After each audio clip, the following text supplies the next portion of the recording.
Hi, my name is Jennifer Dominguez, and this is my Module 3 discussion board assignment. So the first question that we were asked is, what are the 3 reasons to have a collection policy in place? So the first reason I came up with is organization. So some librarians may have a lot of different resources. That could be books, magazines, digital tools, and much more. And with that many available resources, having the collection policy in place will help keep the resources organized and have a system in place. And through our readings, I noticed the term weeding process. So the collection policy can also help with the weeding process when it comes to knowing when books need to be taken out of the library, maybe because they're outdated or they're damaged. And so overall, the collection policy will help with organization. Reason 2, the collection policy helps meet the needs of learners. As a future librarian, I will have to maintain a collection, and this means that I need to make sure the resources in the library are meeting the needs of all students and all learners. So when it comes time to buy those resources, having the collection policy will help keep me on track to make sure that the items that I'm purchasing are what's actually needed. So if there's items that are sparing in the library or possibly items that might be needed based on just past data or even input from teachers and students. Reason 3, the collection policy helps with guidelines. So having those set guidelines to follow as a librarian when you're having to create a collection in your library by adding or taking away materials, this can come in handy if there's ever any questions or concerns about the items. The collection policy is in place as kind of like a safeguard, so there's ever any questions or challenges as to why something has been selected, then the collection policy will be very helpful to explain your reasoning. So from the article, Children's Collection Development, Good Books Are Books Kids Like, it tugged at 2 questions, and they were if the library collection should be quality books or if it should appeal to its patrons. And after reading the article, the simple answer was it should be both. So as a future librarian with my collection, I want to, of course, have award-winning books, great read-aloud stories, and also stories that students wouldn't normally select on their own.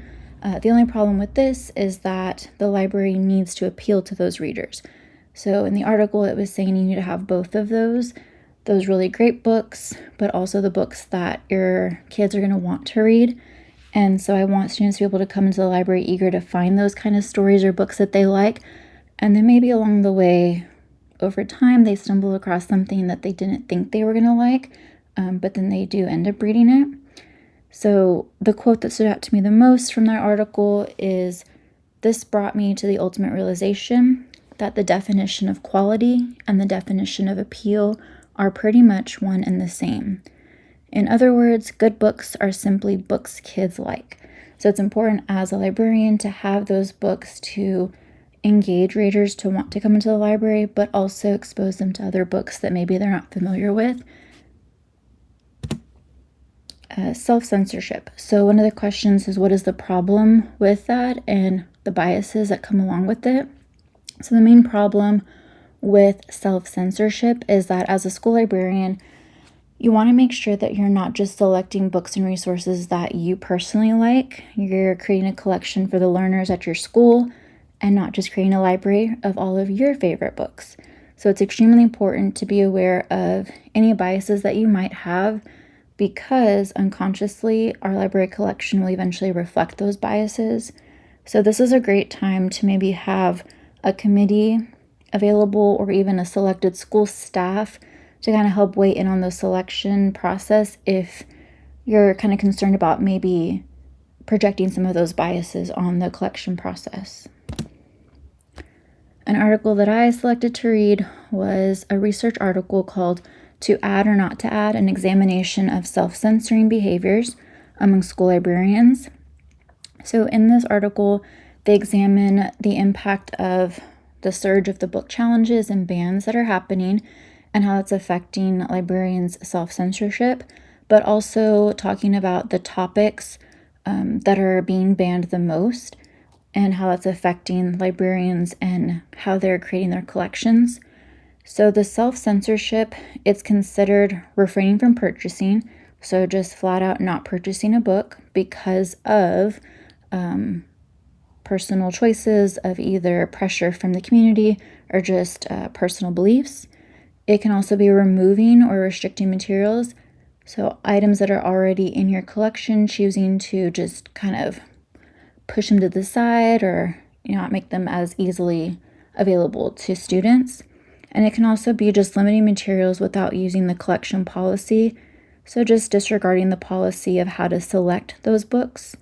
But a lot of the reasons why librarians are falling into this self-censorship is because they're trying to avoid possible challenges, right? Just being proactive ahead of time, deciding not to purchase something so that a challenge won't happen. They're also just assuming that they know their patrons or students the most, and so they just take it upon themselves to decide that they don't need this or they probably won't want this. And then also the last one was just personal biases. Sometimes they just have a belief, and so that does affect sometimes buying materials for the library. So self-censorship, the one thing that stood out to me the most in the article after reading it is the fact that it is something that is mostly unseen by patrons. And I think about, it could be elementary, middle school, high school, or even if you're going to do a public library, a lot of people aren't going to notice that self-censorship happening. And so librarians need to make sure that they're not going against of what's being implemented in a public library setting. We want to make sure that we are not taking away that right of intellectual freedom. And so it's not our place to decide what we think is best based on personal biases.